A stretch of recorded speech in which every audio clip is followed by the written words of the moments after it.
Today, we're going to a topic that is both deeply personal and deeply consequential for our society: the crisis in K through 12 math and literacy. And more importantly, what we should actually be doing about it. Welcome to Thinking to Think. I'm M.A. Aponte, also known as Michael A. Aponte or Mike Aponte, and I want to be transparent with you from the top. I am not an outsider looking in. I'm an executive director of a charter school in Florida. I live this every single day. The data, the curriculum decisions, the pressure to move numbers on a state accountability system, and the profound responsibility to actually prepare young people to think. I look at this information daily, and I look at other schools daily, not because I'm trying to compare, but rather just over assuming I'm over observing. I'm Because I am observing the consequential stakes that are in our society, and I can't help but thinking what I can do to improve those numbers. Right now, governors and education policy leaders across the country are pushing for fundamental rethinking of how we teach math and how we develop adolescent literacy. They're correct that the crisis exists, but I want to offer a lens today that goes beyond the policy debate. And that's the thinking lens, because I believe the deepest problem in our education system isn't what we're teaching.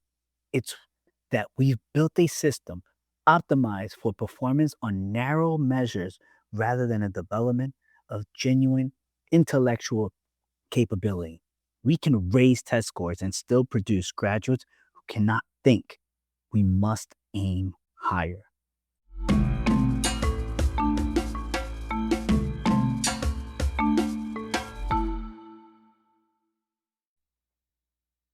Before I get too into it, don't forget to like, share, and subscribe. That really helps out the podcast. Now, let's establish the scope honestly. The data is sobering.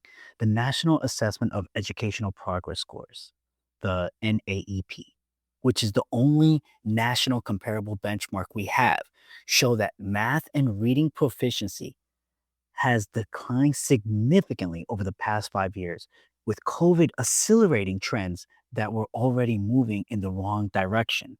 For math, a majority of fourth and eighth graders are not performing at proficiency levels. The gaps between high income and low income students, between white and black and Hispanic students, are not narrowing.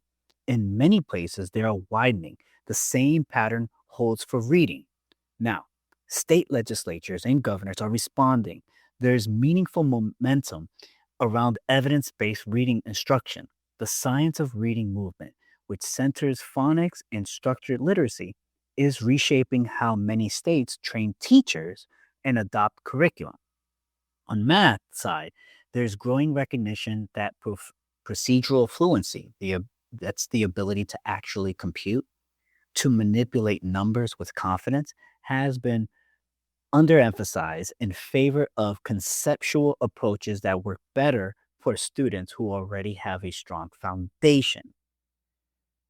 These are real improvements. They matter. But here's the gap in the policy conversation. We are still fundamentally measuring the wrong thing.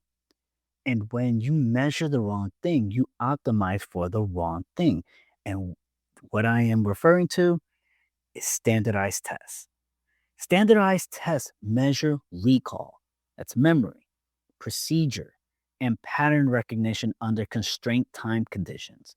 Those are real skills, but they are the small subset of what constitutes genuine intellectual capability. We are not measuring students' ability to reason through ambiguity, evaluate competing claims, construct original arguments, transfer learning to new domains, or persist through genuine cognitive challenge. And because we don't measure those things, we don't teach them. A student who can score well on a standardized math test and still not be able to think quantitatively about about the world around them has been shortchanged, regardless of what the score says. Why critical thinking must be the core curriculum. And this is the thinking to think argument. And I want to make it carefully because it is often misunderstood. Saying that critical thinking should be central to education is not saying that content knowledge doesn't matter, because it does deeply. You cannot think critically about a subject you don't know. Knowledge is the substrate of thought. The argument is about purpose and sequence. The purpose of education is not to transfer a fixed body of knowledge into a student's head. It's the develop the cognitive architecture that allows students to acquire, evaluate, and apply knowledge throughout their lives. And the sequence question is, are we teaching content in a way that builds that architecture? Or are we teaching content in a way that builds test performance? And let me give you a concrete contrast. Rote learning versus reasoning learning. In a rote learning model, a math student learns the quadratic formula, practices applying it to a set of problems that looks like the ones on the test, and demonstrates mastery by getting those problems right. They may have no idea why the formula works, what real world phenomena it models, or how to apply it when the problem doesn't look like the ones they practice. In other words, their thought process, and I've seen this especially in middle schoolers, is, why do I need to learn this? I'm just going to learn this for the test and I'll probably never use it again. And I have heard personally from teachers that would say that to students. I never liked it, but that's where we're at in society. In a reasoning learning model, the same student explores the problem of finding the roots of a quadratic equation. They discover with guidance why completing the square works, what discriminates tells you about the solutions, and how this connects to a projectile motion or optimization problems in economics. The formula is still learned, but it's learned as a tool, not a ritual. Now, granted, I'm not saying that teachers don't know or they're not trying hard enough or what have you. I'm not saying that, so please don't misconstrue that. What I am saying is that context in every lesson matters, regardless of race, creed, background. If they don't believe that they're going to use it long term, the brain is going to bookmark this as a short term memory and not a long term memory, and will probably forget about it within days after whatever exam they have to take. The outcome difference isn't just academic. The student who learned through reasoning is developing a cognitive habit, the habit of asking why, of connecting new knowledge to existing frameworks, of being comfortable with a problem that doesn't immediately resolve. That habit is the foundation of intellectual capability. Now, before I even continue, a lot of people will say that it is also cultural, and they're not wrong. Culture is also a huge factor in the priority of education. So I want to make that abundantly clear that that is also a problem, but not something we're tackling in this episode. So I just wanted to say the elephant in the room and get ahead of it before the comments or messages blow up about it's a cultural thing. I'm not saying it is not part of the problem, but this is not the focus for this episode. So, what does the research says about that works? Evidence base for the effective instruction is actually clearer than the policy debate suggests. The research consistently supports several specific practices, and I will address the elephant in the room in some of these practices. but I must state them. One, explicit instruction paired with metacognitive reflection. Students learn more durably when they are taught not just the content, but how to monitor their own understanding and identify gaps. This is the thinking about thinking component, and it produces massive transfer effects. So, for a teacher, it would be teaching the standard and having questions that they have to answer and they can explain to their friend, their cousin, their little sibling on the standard in their own words. Two, space retrieval practice, testing done right as a learning tool rather than just an evaluation tool is one of the most powerful instructional strategies known. It forces active retrieval, which strengthens memory and reveals genuine gaps rather than fluency illusions. When a child gets something wrong, congratulate them on getting it wrong because now they just created an opportunity to learn what they got wrong. If you're just measuring for evaluation and not actually using it for learning, you're missing a wonderful giant piece of the puzzle. And it is imperative we give that to kids. Three, productive struggle. Students who are allowed to persist through difficulty with appropriate scaffolding, but without premature rescue, develop problem solving resilience that students in more assisted environments do not. This is perhaps the most culturally challenging finding for schools in accountability pressure environments because productive struggle looks like struggle and adults get nervous. Or if you're like a natural, uh, a natural papa bear or mama bear, you want to rescue the child immediately. But no, it is imperative that they work themselves out and you just guide them along the way. And four, argument and discourse. Students who regularly practice constructing, evaluating, and defending arguments, verbally and in writing, develop critical thinking skills that transfer across domains. Socratic seminars, structured debate, written argument, these aren't extras. They are the core practice of intellectual development. I had the pleasure of teaching social science in K through 12.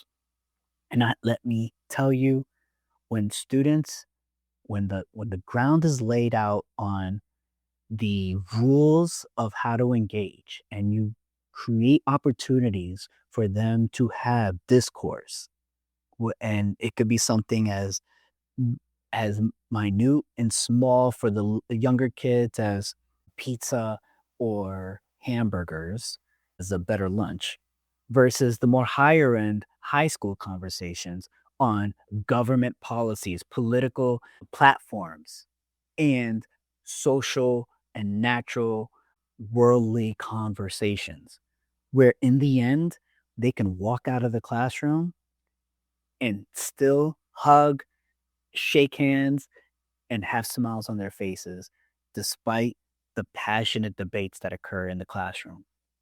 I had the privilege of doing that, and I hope that in other schools they do. But that is, according to the data, that is not the case, and that's unfortunate. So, what schools should actually prioritize? And here's my view, and how I think about this and form a perspective of actual running a school. Because the gap between research and practice is where most of the work lives. The pressure on school leaders are real.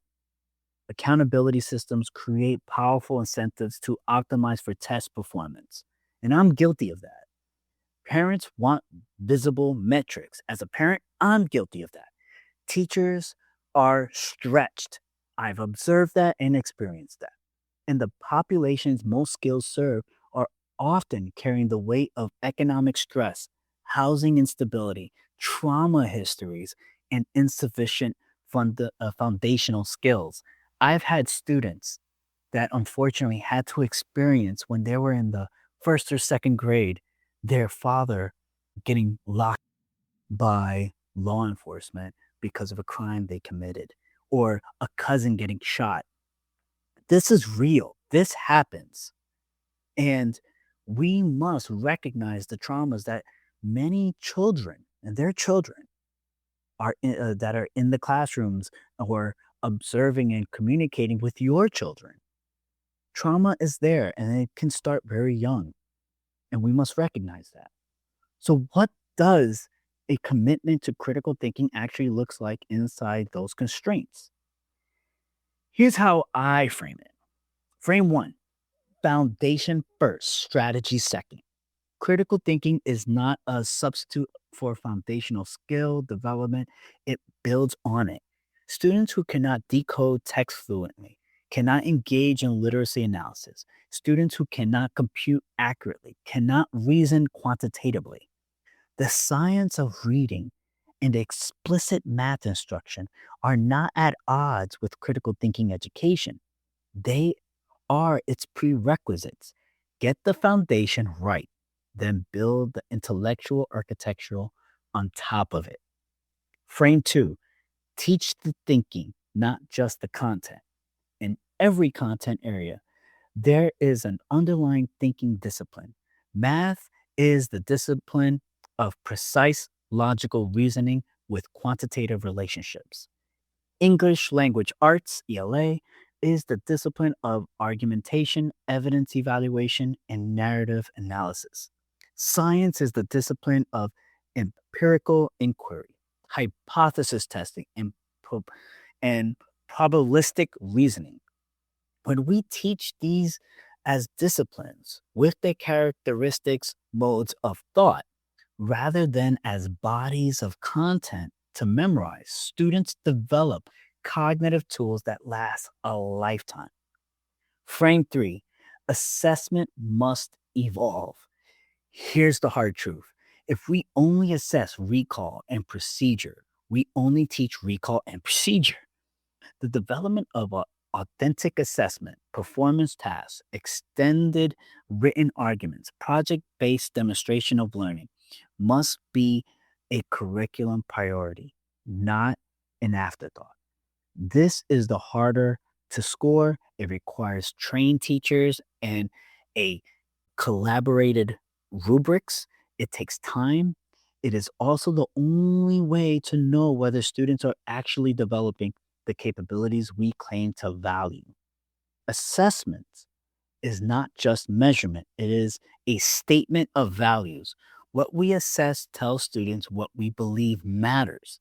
If we want critical thinking, we must assess critical thinking.